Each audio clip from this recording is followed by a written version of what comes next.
ও বন্ধুরে আমার আল্লাহ তাআলা কোরআনুল কারীমে ঘোষণা করেন লা ইয়াস্তাউই আসহাবুন নারি ওয়া আসহাবুল জান্নাহ যারা নাহারবাসী যারা দুজকবাসী যারা এক কথায় দুজকি এবং যারা জান্নাতি তারা একরকম নয় আল্লাহ গো যারা জান্নাতি এবং যারা দুজকি তারা একরকম নয় কেন আপনি এই কথা বললেন আমার আল্লাহ তাআলার এই কোরআনুল কারীমের আয়াতে কারিমার তাফসীর করতে গিয়ে আল্লামা জালালউদ্দিন সুয়ুতী রাহমাতুল্লাহ আলাইহি উনি ওনার তাফসীরে জালালাইন শরীফের মধ্যে উল্লেখ করে বলতেছেন কারণ দুনিয়ার জমিনে অন্ধকার কবরের মধ্যে যাওয়ার পরে ওই মানুষটার সঙ্গে জান্নাতের সুন্দর সদাচরণ করা হয় যেই মানুষটা দুনিয়াতে জান্নাতীদের মতো কাজ করেছে আর দুনিয়ার জমিনের মধ্যে ওই মানুষটাকে দুজকের মধ্যে ফেলা হয় যেই মানুষটা দুজকিদের মতো কাজ করেছে ইয়া রাসূলুল্লাহ ইয়া হাবিবাল্লাহ নবী গো আপনার কাছে আমরা জানতে চাই যারা জান্নাতি তাদের ব্যাপারে আপনি কি বলবেন আমার নবী বলে আসহাবুল জান্নাতি হুমুল ফাইজুন নবী আমার বলে যারা জান্নাতি তারা হইল সফল কাম যারা জান্নাতি তারা হইল সফল কাম ইয়া রাসূলুল্লাহ নবী গো ও মায়ার নবী দয়ার নবীজি আপনি বলেন না জান্নাতীরা তো সফল কাম নবী গো কেমনে সফল কাম আপনি কি জান্নাতের অবস্থা সম্পর্কে জানেন নাকি আপনি কি আল্লাহ তাআলার জান্নাত দেখছেন নাকি আমার নবী রাহমাতুল লিল আলামিন নবী বলে উম্মতের দলেরা আমার আল্লাহ তাআলা 26 রজবের দিবাগত রাত্রবেলা যখন আমি নবীকে মেরাজ করাইছেন আল্লাহ তাআলার উদ্যগমনের মধ্যে গমন করাইছেন আল্লাহ তাআলার লা মকানের মধ্যে নিয়ে গিয়েছেন আমি দয়াল নবী রাহমাতুল লিল আলামিন নবীজিকে আমার আল্লাহ তাআলা দুইটা জিনিস দেখাইছেন এক নাম্বার হইল জান্নাত আর এক নাম্বার হইল জাহান্নাম ও মায়ার নবী আল্লাহ তাআলা যে আপনার জান্নাত এবং জাহান্নাম দেখাইলো নবী গো আপনি জান্নাত সম্পর্কে কি বলবেন আমার নবী ঘোষণা করে জান্নাতুল ফিরদাউসি নুজুলা আল্লাহ তাআলা জান্নাতুল ফিরদাউস সহ যতগুলা জান্নাত আল্লাহ বানাইলো সকল জান্নাত বানানোর পরে রে মুসলমান আমার আল্লাহ তাআলা এই জান্নাতটাকে সুন্দর করে সাজাইছেন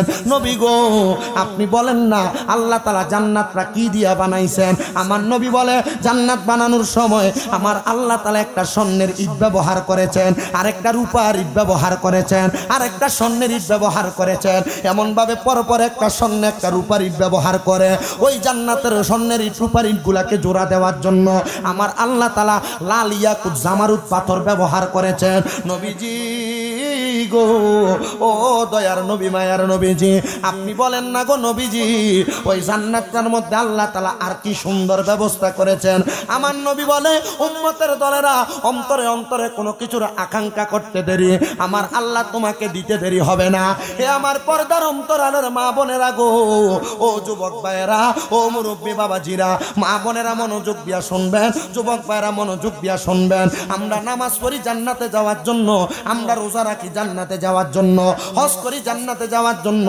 ভালো কাজগুলা করি জান্নাতে যাওয়ার জন্য এখন যদি আমি প্রশ্ন করি কেউ কি জাহান্নামে যাইতে চাইবেন সবাই বলবে না কিন্তু মুসলমান আমার আল্লাহ তাআলার বান্দারা আল্লাহর ইবাদত করা অবস্থায় আপনারা যে আল্লাহর জান্নাতের মধ্যে যাইবেন আপনার কি একবার মনটা চায় না আল্লাহ তাআলা জান্নাতটা কেমনে বানাইলো ওই জান্নাতের মধ্যে আল্লাহ আপনাকে আমাকে কেমনে রাখবেন ওই জান্নাতের মধ্যে আল্লাহ তাআলা আমাদের জন্য আপনাদের জন্য সুন্দর কি ব্যবস্থা করে রেখেছেন আমার নবী রাহমাতুল লিল আলামিন নবী বলে উম্মত গো ও আমি নবীর উম্মতের দলেরা শুনে নাও আমার আল্লাহ তাআলা তোমাদের জন্য জান্নাতের মধ্যে সুন্দর ব্যবস্থা করে রেখেছেন ইয়া রাসূলুল্লাহ ইয়া হাবিবাল্লাহ নবী আপনি বলেন না আমার আল্লাহ তাআলা জান্নাতের মধ্যে কি সুন্দর ব্যবস্থা করেছেন যেই জান্নাতের মধ্যে আল্লাহ তাআলা আমাকে রাখবে যারা নামাজ পড়ে তাদেরকে রাখবে যেই জান্নাতের মধ্যে আল্লাহ তাআলার সকল বান্দাদেরকে আরামে আয়েশে রাখবে আমার নবী রাহমাতুল লিল আলামিন নবী বলেন আমার আল্লাহ তাআলা জান্নাত কত সুন্দর করে বানাইছে শোনো জাযাউহুম ইনদা রাব্বিহিম জান্নাতু আদনি তাজরি মিন তাহতিহাল আনহার আল আনহারু খালিদিনা ফিহা আবাদা রাদিয়াল্লাহু আনহুম ওয়া রাদু আন যালিকা লিমান খাশিয়া রাব্বা জবান খুলে উচ্চ কণ্ঠে জোরে জোরে পড়েন আল্লাহু আকবার ও নবী গো আল্লাহ তাআলা তো জান্নাত প্রদান করবেন, যে জান্নাতের নাম জান্নাতুল আদন। আল্লাহ তাআলা যে জান্নাত প্রদান করবেন কারণটা তো জানতে চাই। আমার নবী বলে, যারা দুনিয়াতে নেক আমল করেছে, ভালো কাজ করেছে, ওই বান্দাগুলা জান্নাতের মধ্যে সুন্দরভাবে থাকবে, ওই বান্দাগুলা জান্নাতের মধ্যে সুন্দরভাবে থাকবে। ইয়া রাসূলুল্লাহ, ইয়া হাবিবাল্লাহ, নবী গো, ওই জান্নাতের অবস্থা কেমন? এবার আমার নবী বলে, তাজরি মিন তাহতিহাল আনহার, ওই জান্নাত এমন সুন্দর, জান্নাতের তলদেশ দিয়ে একটা নদী প্রবাহিত হবে। নদী, জবান খুলে জোরে জোরে পড়েন আল্লাহু আকবার। আমার নবী রাহমাতুল লিল আলামিন নবী বলে, উম্মতের দলেরা, ওই নদীর পানিগুলা কোনো সাধারণ পানি না, ওই নদীর পানিগুলা বড় মর্যাদাবান পানি। ইয়া রাসূলুল্লাহ, কেমন মর্যাদাবান পানি? এই হাদিসে ব্যাখ্যা করতে যাইয়া ইমাম কুস্তালানী রাহমাতুল্লাহ আলাইহি ঘোষণা করতেছে, আল্লামা মোল্লা আলী কারি রাহমাতুল্লাহ আলাইহি পর্যন্ত বলতেছে, ওই জান্নাতের নদীর মধ্যে এক প্রকার না, এক প্রকার না, জান্নাতের নদীর মধ্যে 3 প্রকারের পানি প্রবাহিত হবে। আমরা এই নবীনগর এলাকায় যে নদীগুলা দেখেন, নদীর পানিগুলা এমন নোংরা, মানুষকে যদি বলা হয় 1000 টাকার বিনিময়ে 1 গ্লাস পানি তুমি এখান থেকে খাইবা, কেউ খাবে না। আর আল্লাহর নবী কয়, ওই জান্নাতের মধ্যে যেই পানিগুলা প্রবাহিত হয়, জান্নাতের পানিটা এক প্রকার পানি না, জান্নাতের পানি হইল 3 প্রকার পানি। নবী গো, 3 প্রকার পানি কোনটা? আমার নবী ঘোষণা করে, 1 নাম্বার পানির নাম হইল ইন্না আ'তাইনা কাল কাউসার, 1 নাম্বার পানির নাম হলো কাউসারের পানি। ওগো নবীজি, ও দয়াল নবী, মায়ের নবীজি, ওই কাউসারের পানি কারা কারা পান করবে? আমার নবী কয়, 1 নাম্বার ওই কাউসারের পানি তারা পান করবে যারা দুনিয়ার জমিনের মধ্যে নেক আমল করেছে, হারাম খাবারের দিকে যায় নাই, আল্লাহ তাআলার আদেশগুলা মেনেছে, নিষেধগুলা বর্জন করেছে, তারাই 1 নাম্বার ইন্না আ'তাইনা কাল কাউসারের পানি পান করবে। ওগো নবী, 2 নাম্বার পানি কোনটা? আমার নবী বলে, 2 নাম্বার পানির নাম হলো শারাবান তাহুরা, ওইটা পবিত্র পানি। ওই পানি কারা পান করবে? আমার নবী শিখায়া দেয়, উম্মত শুনে নাও, ওই পানি তারা পান করবে যারা দুনিয়াতে কোনোদিন নেশাদ্রব্য পান করে নাই, কোনো কিছু দ্বারা নেশা করে নাই। ইয়া রাসূলুল্লাহ, ইয়া হাবিবাল্লাহ, নেশা করার কারণে বুঝি জান্নাতের পানি পান করতে পারবে না? নেশা করলে তো মানুষ খারাপের দিকে চলে যায়। নবী গো, তাইলে দুনিয়ার জমিনে যারা নেশা করে তাদেরকে আপনি এমন কথা বলেছেন, নেশা করার কারণে, বাবা নেশা করা আসেনি এলাকা, নেশা করেনি, মদ বলেন, ইয়াবা বলেন, যত রকমের ড্রাগস বলেন, সকল নেশা দ্রব্য পান করে। আল্লাহর হাবিব সাল্লাল্লাহু আলাইহি ওয়াসাল্লাম বলে, এই নেশা দ্রব্য যারা পান করে তাদেরকে শারাবান তাহুরা পান করানো হবে না। ও বন্ধু, বর্তমান জামানায় যারা সিগারেট খায় এরা মনে করতেছে এটা তো কোনো নেশাই না। আর এই সিগারেট খাইতে খাইতে দৈনিক একজন বেটার 2 প্যাকেটও লাগে, মাঝে মাঝে লাগেনি ভাই সাহেব, এটাও কিন্তু নেশাতে রূপান্তর করেছে। আল্লাহর হাবিব সাল্লাল্লাহু আলাইহি সাল্লাম নবী আমার বলেছে, ক্ষতি সাধন হয় মানুষের জন্য, মানবের জন্য এমন কোন খাবার খাওয়া, এটা তার জন্য হারাম। কি হারাম? অনেকে দেখবেন এই সিগারেট খাওয়াটাকে মাকরুহে তাহরিমে ফতোয়া দেয়। মাকরুহে তাহরিমি মানে মাকরু 2 প্রকার, 1 নাম্বার মাকরুহে তানজিহি, 2 নাম্বার মাকরুহে তাহরিমি। মাকরুহে তানজিহি যেটা আমরা মনে করেন চিংড়ি মাছ খাই না, এটা কিন্তু মাকরুহে তাহরিমি না, এটা মাকরুহে তানজিহি, যেটা খাওয়া যায়, উপকার সাধনে কাজে লাগে। হুজুর, সিগারেটও তো আমরা উপকারে কাজে লাগে। আমি এক সিগারেট করে জিগেলাম, সিগারেট তোমার কি উপকারে কাজে লাগে? ও হুজুর, সিগারেটটা খাইলে মাথাটা ফাতলা লাগে। আমি কইলাম, আরে তুই পাক্কা সিগারেট খাও, তুমি এটা খাই অভ্যাস করছো দেখা। আসলে তার এটাতে কোনো মাথা পাতলা হয় না, উল্টা তার হার্টের ক্ষতি হয়। এজন্য আমি আমার গত 18 তারিখ আমার হাদিস পরীক্ষা গেল। হাদিস পরীক্ষার ভিতরে আমার নিজের প্রশ্নই আসছে যে দুনিয়াতে মাদক সেবনের কুফল বর্ণনা করো। কুফল বর্ণনা করতে যে আমি 7 পৃষ্ঠা লিখছি। কয় পৃষ্ঠা? 7 পৃষ্ঠা লিখছি। আমার 1 পৃষ্ঠা কিন্তু সাধারণ 1 পৃষ্ঠা না। আমি আজকে আমার যে পরীক্ষা, আজকে আমি পরীক্ষা দিছি 5টায় বাইরে দিয়ে, কিন্তু আমি ডাইরেক্ট আপনাদের এখানে আসছি। পরীক্ষা শেষ করে আপনাদের এখানে চলে আসছি, আমি রেস্টও করতে পারি নাই। আমার আজকেও আমার স্যারে মিলিয়ে দেখলো তোর লেখা এত ঘন কি লেখা। আমার প্রত্যেকটা পেজের মধ্যে 19 লাইন 20 লাইন করে লেখে। আর লগের গুলাটাই হইনা দেখছে প্রত্যেক পেজের মধ্যে 12 লাইন 10 লাইন 8 লাইন। আর 8 লাইন যে আছে মোট গুট করে 4টা 5টা করে লাইন, মানে বাক্য লেখা, লাইন শেষ। সিটারি করস তোরা মনে করছে এক্সামিনার যারা খাতা কাটে তারা সিটারি হিসাব বোঝে না, তারা খাতার ওজন দেখে বোঝে যে খাতার ওজন কি, লেখা কি আছে। আমি মাদক দ্রব্যের কুফল বর্ণনা করতে চাই, মানে মাদক দ্রব্য সেবন করার কারণে কি কি খারাপ প্রতিফলন হয় বর্ণনা করতে যাওয়ার এ পড়ার সময় আমি আমার হাদিসের কিতাবের মধ্যে দেখলাম আল্লাহর হাবিব বলে মানব জাতির ক্ষতি সাধন হয় এমন কোন খাবার ভক্ষণ করা, খাবার খাওয়া, এটা তার জন্য হারাম। তার জন্য কি কথা কন না, তার জন্য কি? সিগারেট খেলে মনে হয় বেশি ভালো হয় না? ভালো হয়। হার্ট বাদ হয় কিনা, হার্ট নষ্ট হয় কিনা, নষ্ট হওয়ার কারণে তো আপনি হারাম কাজ নিজেই করতেছেন। কথা বলে না কেন? সিগারেট করার আপনি কেমনে বুঝাইবেন? আমি কয়েকদিন আগে আমার এক ইউটিউব চ্যানেলে একটা পেজের মধ্যে মনে একটা ভিডিও ভাইরাল হয়েছে। আমার এক মাহফিলে যাওয়াতে শায়েস্তাগঞ্জে যাওয়ার পরে ওই তুই রেল লাইনের তো ওয়াশরুম তো একটা থেকে আরেকটার মাঝখান দিয়ে একটু ফাঁকা থাকে, ডাবল যদি একসাথে কয়েকটা থাকে ফাঁকা থাকে মাঝখানে। তা আমি এক বাথরুমে বসার পরে বাথরুমের হঠাৎ করে আমি আগুনের মতো ধোঁয়া দেখে আমি তাড়াতাড়ি বাথরুম থেকে বের হয়ে গেছি। বের হয়ে যাওয়ার পর দেখলাম যে ওই বাথরুমের কোনো সমস্যা কিনা, পরে লাড়া দিয়ে দেখলাম যে বাথরুমে মানুষ আছে, ভিতর থেকে কাজ দেয়। কাজ দেওয়া আমি বুঝছি যে এটার ভিতরে একজন লোক আছে। লোকের আওয়াজ শুই না আমি একটু দাঁড়াই, পরে দেখলাম ওই লোক বাথরুমের ভিতরে সিগারেটটা টানতে টানতে বাড়িতেছে। আমি লোকের জিগেলাম, কাকা কামটা কি করলেন আপনি? কামটা কি করলেন? বাতিতে কি তুইছে? আপনার তো সিনা সিনা লাগে। আমি সিনোর লাগতো না, আপনি কোন এই কাজটা কেমনে করলেন? কি আপনি বাথরুমে বসে সিগারেটটা খাইলেন? কহ বলছি কাকা এটা করার কারণ কি? হুজুর এটা খাইলে বাথরুমটা ক্লিয়ার হয়। চিন্তা করছেন? আমি চিন্তা করছি শয়তান মনে হয় সব ছুটিতে গেছে, এরা শয়তানি করবার লাগে এনে দিয়ে গেছে। আমি জিগেলাম, কাকা মনে করেন এটা মাত্র সিগারেটটা এটা ফালাই দেন, এটা ভালো জিনিস না। কি করেন আপনি? এটা এত টাকা দিয়ে কিনছি। ওই সময় মনে 13 টাকা মনে আসছিল বেনসন সিগারেট দাম। আমি গেলাম এত টাকা বলতে 13 টাকা এটার দাম। আচ্ছা কাকা এটাতে খাইছেন, খানার জিনিস ফালাই দিবেন, মায়া লাগলো। আপনার যদি 1 লোকমা বাদ দেওয়া হয় বাথরুমে বয়ে খাইতেন, খাইবেন আপনি? কাকা এটা কি কথা কইলেন আপনি? বাথরুমে বয়ে কেমনে ভাত খায়? আমি বললাম তো সিগারেট কেমনে খান আপনি বাথরুমে? মানে আসলে যারা নষ্ট এরা এমনি নষ্ট। আল্লাহ এদের ব্যাপারে কয় ফাআনসাহুম আনফুসাহুম উলাইকা হুমুল ফাসিকুন। আল্লাহ কয় ফাআনসাহুম, আমি এদেরকে বিপদে পালায়া রাখছি। আনফুসাহুম, এরা নিজের কথা ভুলে গেছে। আল্লাহ কয় উলাইকা হুমুল ফাসিকুন, এরা ফাসিক, এরা ক্ষতিগ্রস্ত ব্যক্তি।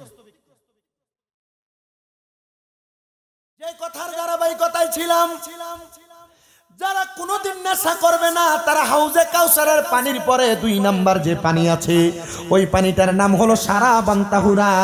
ওই সারাবান তাহুরার পানি পান করবে, পবিত্র পানি পান করবে। জোরে পড়েন সুবহানাল্লাহ। আল্লাহর হাবিব সাল্লাল্লাহু আলাইহি ওয়াসাল্লাম বর্ণনা করে দেয়, ও দুনিয়ার মানুষ শোনো, শোনো রে দুনিয়ার মানুষ, আমি আল্লাহ পাক রব্বুল আলামিনের পয়গম্বর ঘোষণা করে দিলাম। আর 3 নাম্বার পানি হলো জান্নাতি লাবান, মানে জান্নাতি দুধ। ওই জান্নাতের দুধ যারা যারা পান করবে ওই মানুষগুলার কেউ না যারা কোনোদিন পরের হক মেরে মেরে খায় নাই, মিথ্যা কথা বলে বলে ব্যবসা করে নাই, তারাই ওই জান্নাতের দুধগুলা পান করবে। জবান খুলে উচ্চ কণ্ঠে জোরে জোরে পড়েন আল্লাহু আকবার। আপনাদের এলাকায় এমন অনেক মানুষ আছে না, বড় ভাই মারা যাওয়ার পরে ছোট ভাই ভাই বাতিটা জমি দখল করে লাইছে? এমন অনেক আছে না? আবার অনেকে আছে না নিজের জায়গা যদি হয় 2 শতক এটারে ঠেলতে ঠেলতে এটারে বানাইছে 3 শতক, এমন আছে না? আবার অনেক মানুষ আছে দেখবেন ক্ষেতের গালা, তার ক্ষেত হইলো মাত্র মনে করেন 1 কানি, এটার গালা কাটতে কাটতে কাটতে কাটতে ক্ষেতের লাইলটা দিয়ে আগে রিস্কা আর ব্যাঙ্গারি চলতো, ক্ষেতের মাঝখান থেকে ধান একবারে ব্যাঙ্গারি ফুরাইয়া বাইন্দা আনুন যাইতো। এর পরবর্তী নেশনে আইয়া দাগ যদি কোনো রকম ব্যাঙ্গারিত করে না আনুন যাইতো, সাইকেলের ফুটকিট লাগাই হইলো আনুন যাইতো। কিন্তু এখন যে একটা জামান আইছে, এই ক্ষেতের ভিতরে মানুষ ক্ষেতের গালা কাঁচাইতে কাঁচাইতে ক্ষেতের লাইলি দিয়ে এখন আর আট তো ভারে না, এটা এখন আতের বান হয়ে গেছে। এমন দখল করি না বেড়াইতে আসেনিও, আপনারা আস্তে কথা কোন আসেনি। আবার আরেক কিছু মানুষের কথা নবী কইছে, ওই মানুষ হলো তারা যারা ব্যবসা করার সময় মানুষকে ওজনে কম দেয়, মিথ্যা কথা বলে ব্যবসা করে। নবী গো তারা কারা? দেখবেন পানির দাম হইলো, এ পানিটা কিনা কত আপনারা জানেন? এ পানিটা কিনে হইলো মাত্র 7 টাকা 50 পয়সা বা 8 টাকা 50 পয়সা। দোকানদার বেচে কত? কথা কয় না। আচ্ছা 8 টাকা 50 পয়সা দিয়ে কিনা, আর এটা কিনা কত? এটা 8 টাকা কিনা। আচ্ছা এটাতে 8 টাকা কিনা, দোকানদার যে 20 টাকা বেচে, আপনারা নিজেরা একটু বিবেক যাচাই করে কোন সে কিনা দামের থেকে বেশি লাভ করে না? এটা জুলুম। এটা কি হুজুর এটা কেন বললেন? বাবা এটা আমি দোকানদারের বিরোধিতা করি নাই, তুমি তোমার নির্দিষ্ট পরিমাণ লাভ করতে পারো, তার চাইতে বেশি করবা। আল্লাহ নবী বলেছেন জুলমু জুলমাতু ইয়াউমাল কিয়ামা, যে জুলুমকারী কিয়ামতের ময়দানে অন্ধকার হয়ে উঠবে। আপনার মনে করেন এই মোবাইল কিনা তার 1300 টাকা, সে যদি এটা 1500 টাকা বিক্রি করে, 100 টাকা তার দোকান ভাড়া লাইটিং খরচ, 100 টাকা তার লাভ, সে নিতে পারে, কোনো অসুবিধা নাই। কিন্তু সে যদি বলে ভাই আল্লাহর কসম এটা আমার কি নেই 1600, আপনি আমার 200 টাকা লাভ না দিলে কি হইব? আপনি তো এমনি তার 200 টাকা দিবেন, আল্লাহর কসম করে লাইছে। নবীজি কইছে কসম করে ব্যবসা করনেওয়ালা, মানুষের সম্পদ দখলকারী, মিথ্যা বলে ব্যবসা করনেওয়ালা, ওই ব্যক্তি কোনোদিন জান্নাতের দুগ্ধ পান করতে পারবে? কথা কইছেন আরে আরো জোরে কোন পারবে না? আল্লাহ তাআলা ওই 3 প্রকার পানি খাওয়ার উপযুক্ত আমরারে বানাক, জোরে কোন আমিন। ওই 3 প্রকার পানি খাওয়ার উপযুক্ত হইতে হলে 5 ওয়াক্ত নামাজ পড়তে হবে। 3 প্রকার পানি খাওয়ার উপযুক্ত হইতে হলে ফরের হক মেরে খাওয়ান যেত না। 3 প্রকার পানি খাওয়ার উপযুক্ত হইতে হইলে পরনিন্দা করা যাবে না। আল্লাহ আমাদেরকে এই দুনিয়ার সব ভালো কাজগুলা করার তৌফিক দান করুন। সবাই পড়েন আল্লাহুম্মা আমিন। সবাই জবান খুলে একটু দরুদ শরীফ পড়েন আল্লাহুম্মা।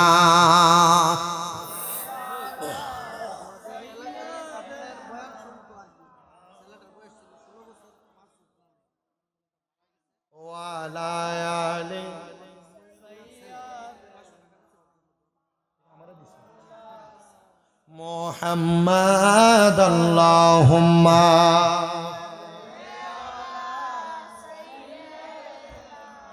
মাওলানা মুহাম্মাদ ওয়ালা মাওলানা। ওরে মোরা যদি ডানাওয়ালা পাখি হতাম, ওই মদিনা দেখার লাগি ওরে যাইতাম। মোরা যদি ডানাওয়ালা পাখি হতাম, ওই মদিনা দেখার লাগি ওরে যাইতাম। হৃদয় বড়ে দেখতাম আমি নয়ন বরে, দো জাহানের বাদশা নবী কামলিওয়ালা রে, দো জাহানের কামলিওয়ালা রে। আমার মনের ঘরেতে রেখেছি যারে, আমার মনের রেখে দো জাহান আর তোমারে আরে দো জাহানের বাদশা নবী। নবীজির শান পড়তে আপনারা অসুবিধা হইতেছে? আমি যে কথাগুলো বলছি এই কথাগুলো যদি বাস্তবায়ন করা হয় সমাজ কি সুন্দর হবে না অসুন্দর হবে? তো সুন্দর যদি হবে মনে করেন একটু এগুলো করেন না। আপনি আপনার ফোলারে মোবাইলের ভিতরে গান দিয়ে রাখেন, ছোট ছোট লেদা লেদা বাচ্চা, এটি মোবাইলের ভিতরে গান না লাগাই দিলে, কার্টুন না লাগাই দিলে এগুলা বাতি খায় না। আমার আব্বা এই গত 3-4 দিন আগে কক্সবাজার গেছিল, যাওয়ানোর পর আমার আব্বা কয় এই বাচ্চারা এই দুষ্টামি দেখে আব্বা কয় এক পিচ্চিরে দেখলাম এটার মা তো খাবাইতে পারে না, সামনে দিয়ে মোবাইল ধরে রাখছে, এটা পুরাটা ফট সামনে শুধু মোবাইলে ধরে রাখছে, এটার কোনো কান্ডা কাটি নাই, মোবাইলটা টান দিলে এক করে মারে। সামনে আপনার বাচ্চারে ফ্যাটের ভিতরে লইয়া রাখা অবস্থায় এ আপনি মোবাইলে টিকটক করছেন। আল্লাহ কয় কবরে পিঠটা ঠিকঠাক করে।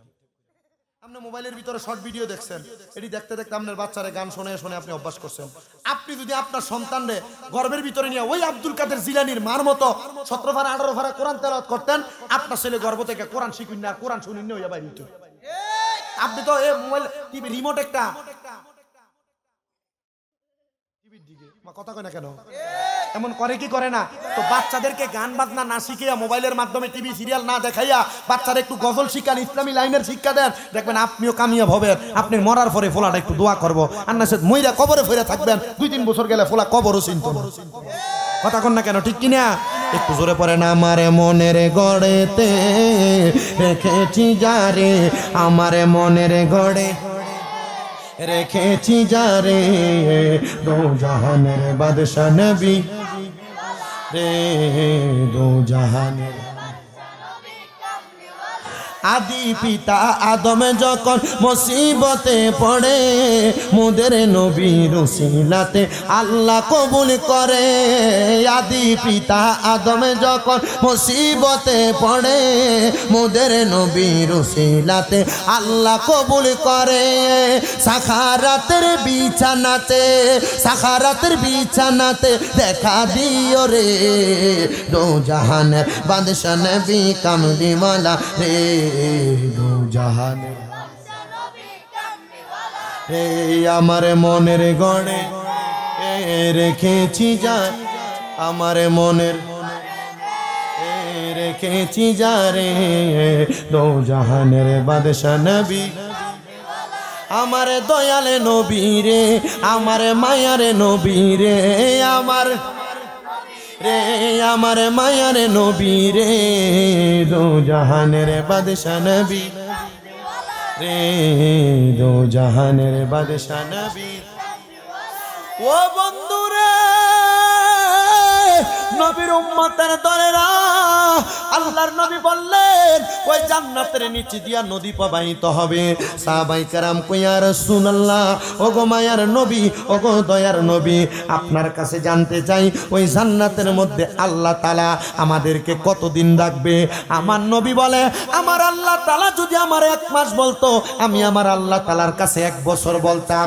আমার আল্লাহ যদি 1 বছর বলতো, আমি আল্লাহ তাআলার কাছে 10 বছর চাইতাম। এই জন্য আমার আল্লাহ তাআলা আমি নবীর কাছে জানাইয়া দিছে, আমার কোন উম্মত যদি জান্নাতের মধ্যে যায়, ওই উম্মতকে আমার আল্লাহ তাআলা খালিদিনা ফিহা, চিরস্থায়ী জান্নাতের বাসিন্দা বানাইয়া দিবে। জবান খুলে জোরে জোরে পড়েন আল্লাহু আকবার। নবী কয় উম্মত রে, ওই জান্নাতের চিরস্থায়ী শুধু বাসিন্দা বানাবে না, আমার আল্লাহ তাআলা শ্বাসে একটা শব্দ ব্যবহার করছে, আবাদা।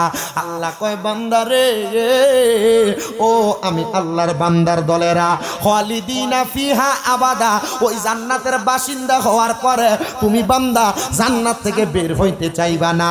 আল্লাহ গো, আমি তো জান্নাতের মধ্যে থাকতে চাই, ওই জান্নাতে কারা কারা যাবে?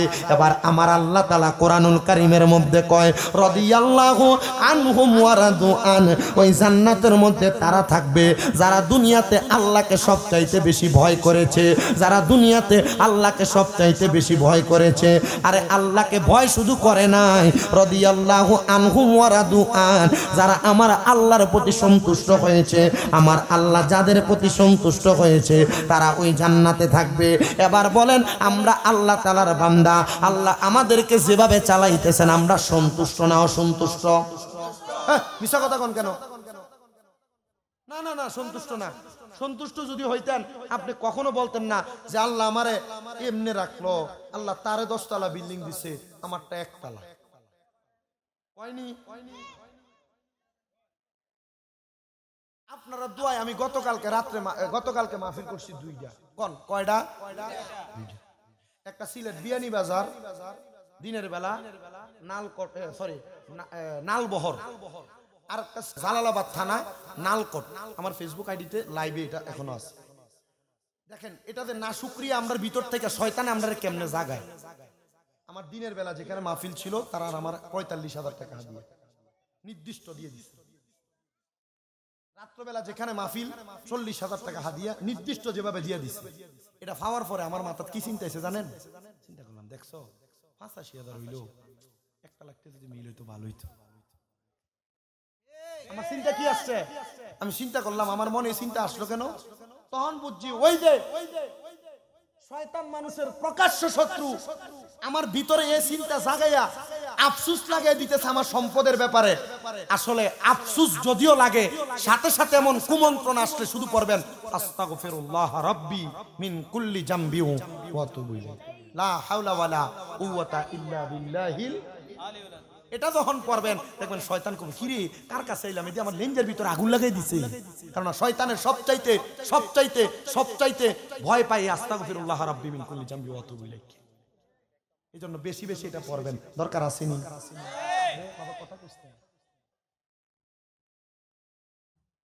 আলে আমার বাবাজিরা, বন্ধুরা, আমি আপনাদেরকে জিজ্ঞাসি আল্লাহর প্রতি সন্তুষ্ট তারা লাগবে?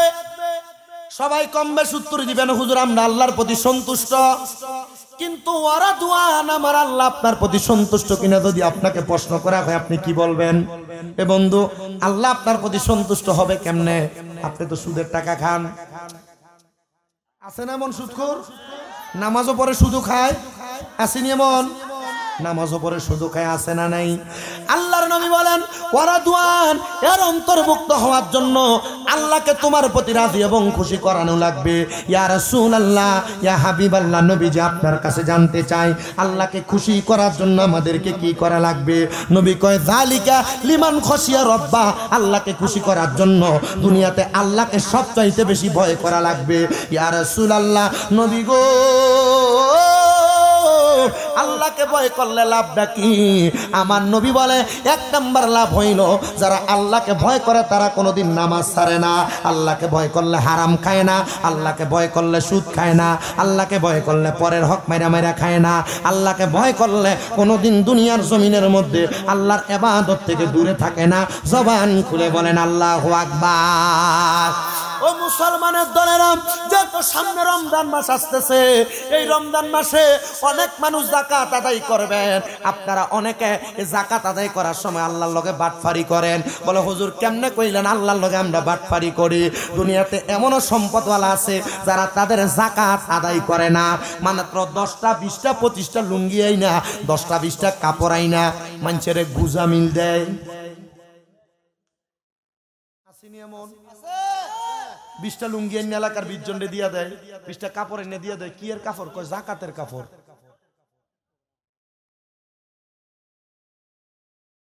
এমন অবস্থা হয় কি হয় না? এটা আল্লাহর সঙ্গে সিটারি, আল্লাহর সঙ্গে। আমি আজকে যে পরীক্ষা দিছি ইসলামিক স্টাডিজ, আমার প্রশ্নটা আমার লগে আছিল, কিটা জানি করলাম প্রশ্নটা মন আমার গাড়িতে। ইসলামিক স্টাডিজ 3য় পত্র যে পরীক্ষা, এ পরীক্ষার ভিতরে আসছে মাহুয়াল যাকাত। যাকাতের পরিচয় লেখ। যাকাতের পরিচয় লিখতে যে আমি পাইলাম, এ যাকাতের সর্বনিম্ন বিস্তারিত আলোচনার মধ্যে শেষের অংশ লক্ষ্য করে দেখলাম, যাকাত যারা দেয়, যাদেরকে দেয়, মনে করেন আমি যাকাত দেই, আমার মুরব্বী যাকাত, আমার মুরব্বীরে আমি যাকাত, বাবা রাগ করেন না, আপনার দাম কেমনে আমি বাড়াই আপনি দেখেন। মনে করেন আমি যাকাত দেই, মুরব্বী আমার বাড়িতে যাকাত নেওয়ার জন্য আসছেন, আমি ওনারে একবার হালা হালা মনে করি, মানে তার কোনো দামে নাই, যাকাতের জন্য আসছে এই জন্য। কিন্তু হাদিস শরীফে দেখলাম আল্লাহর নবী কয় যে যাকাত দেয় সে দামি না, যে যাকাত তোমার কাছে নিতে আসে সে দামি।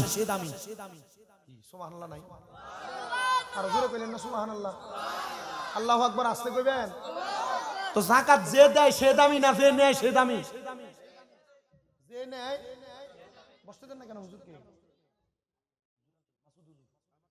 নারে তাকবীর, নারে রিসালাত, নারে রিসালাত। হযরত মাওলানা মাসউদুর রহমান সাহেবের আগমন।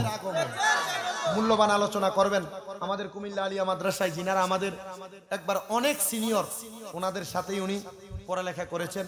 বলছেন সাইফুদ্দিন ভাই না? আমি আপনার কথা বলছিলাম ভাইকে, পরে বলার পরে চিনছেন উনি। দোয়া করুন। আচ্ছা, আল্লাহ যেন কবুল করে, জোরে বলেন আমিন। আমার পরে হুজুর আপনাদেরকে নিয়ে মূল্যবান আলোচনা করবেন। আমি আসি আপনাদের কাছে আরো অল্প কিছুক্ষণ, শুনবেন না ইনশাল্লাহ? আমার কথাটা শেষ করি। যেই কথা বলতেছিলাম, রমজান মাস আসছে, অনেক মানুষ যাকাতটাকে মানুষের কাছে কম বেশ করে দেয়, মানুষকে কাপড় দ্বারা, লুঙ্গি দ্বারা সাধারণভাবে বুঝ দিয়ে দেয়। না রে মুসলমান, আপনি যদি 1 লক্ষ টাকার মালিক হন, এই 1 লক্ষ টাকার মধ্য থেকে আপনার যাকাত নির্দিষ্ট পরিমাণ 2.5% মানে 2,500 টাকা আপনি ভাগ করে দিয়ে দিতে হবে গরিবদেরকে। হুজুর কেন? কারণ যাকাত মানুষের সম্পদকে পবিত্র করে। সুবহানাল্লাহ পড়েন। যাকাত মানুষের সম্পদের নির্যাস, যাকাত মানুষের সম্পদের অবশিষ্ট অংশ, এজন্য আপনি নির্দিষ্ট পরিমাণ যাকাত দেওয়া লাগবে। হুজুর যাকাত কখন দিব? যাকাত দেওয়ার ধারাবাহিকতা কি, অথবা যাকাত দেওয়ার বিধানটা আমাদেরকে বলে দেন।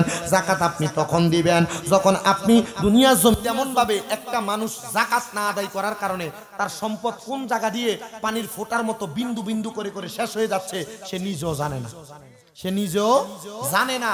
এই জন্য নির্দিষ্ট পরিমাণ সম্পদের মালিক হইলে যাকাত আদায় করবেন। যাকাত আপনার সম্পদকে পবিত্র করবে, সম্পদের তারাক্কি নসিব করবে। আল্লাহ তাআলা নির্দিষ্ট পরিমাণ সম্পদের যাকাত, সম্পদের মালিক হওয়ার পর আমাদেরকে যাকাত আদায় করার তৌফিক দান করুন। জোরে পড়েন আমিন। গভীর মনোযোগ দেন বাবাজিরাম। আল্লাহ তাআলার একজন বুজুর্গ বান্দা, যিনি দুনিয়ার জমিনের মধ্যে আল্লাহ তাআলার সকল সম্পদ দুনিয়ার জমিনে দিয়েছে। তাহলে বোঝা গেল আপনি যদি কোনো মানুষের কাছে লক্ষ লক্ষ টাকা পাওনা থাকেন, যদি আপনার কাছে কোনো মানুষ ঋণগ্রস্ত থাকে, এখানে যদি 10-20 লাখ টাকাও থাকে, যদি ওই টাকাটা পাওয়ার কোনো সম্ভাবনা থাকে, ওই টাকারও যাকাত আপনাকে আদায় করা লাগবে, ওই টাকারও যাকাত আপনাকে আদায় করা লাগবে, ওই টাকারও যাকাত আপনাকে আদায় করা লাগবে। এবার বলেন, আল্লাহ তাআলার সন্তুষ্টি অর্জনের জন্য দুনিয়ার জমিনের মধ্যে আমরা সবাই আল্লাহ তাআলার আদেশ অনুযায়ী সম্পদের নির্দিষ্ট পরিমাণ মালিক হওয়ার পরে যাকাত আদায় করার দরকার আছে না নাই? আর যদি আদায় করার দরকার আছে মনে করেন, এখন থেকে সম্পদের হিসাব করবেন। রমজানের শুরুর ভাগে আপনি আপনার যাকাতের টাকা মানুষকে দান করে দিবেন, যেন একজন গরিব মানুষ এই যাকাতের টাকা ব্যবহার করে তার একটা রমজান মাস পুরা মাসটা সুন্দরভাবে কাটাইতে পারে। কিন্তু আপনি এই যাকাতের টাকার দ্বারা সাধারণ তৌফিক দান করুন। সবাই জবান খুলে উচ্চ কণ্ঠে পড়েন আল্লাহুম্মা আমিন। বিদায় আরজ করছি, সবাই খাস করে দোয়া করবেন ইনশাআল্লাহ। আর যদি কখনো কোথাও আছি নির্দিষ্ট পরিমাণ আরেকটা সাবজেক্টের উপরে আপনাদেরকে কথা বুঝিয়ে দেওয়ার চেষ্টা করব। সবার কাছে দোয়া কামনা করে বিদায় আরজ করছি। আসসালামু আলাইকুম ওয়া রাহমাতুল্লাহি ওয়া বারাকাতুহু ওয়া মাগফিরাহ। এখনই আপনাদের সম্মুখে মূল্যবান তাকরীর করবেন আমার উস্তাদ